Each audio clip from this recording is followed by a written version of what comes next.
Почитувани гости, почитувани колеги, почитувана јавност, јас ќе гледам да бидам конкретна и концизна, но во насока да ја доловам целосната слика за она што се случува во собранието, кое што има за жал пониска оцена во европски извештај од ланскиот, всушност до нарушена работа во собранието и силна поларизација е одговорно мнозинството кое што нема кворум на работни тела и на седници.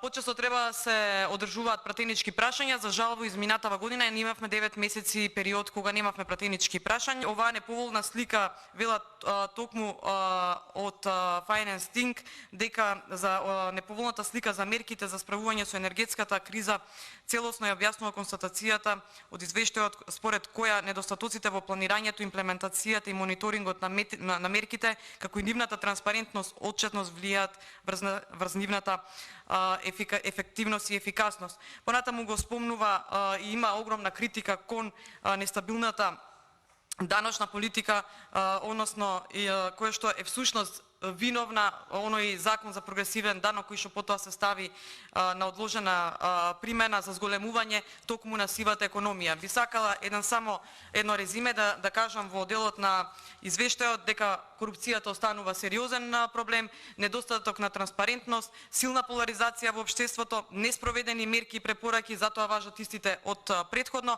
Не е најголемиот проблем усогласувањето на законите со ЕУ легислативата, туку нивната имплементација, нешто што го нотираа повеќе колеги, и патиме како држава од погрешна распределба на кадрови решенија, односно погрешни луѓе на погрешни места.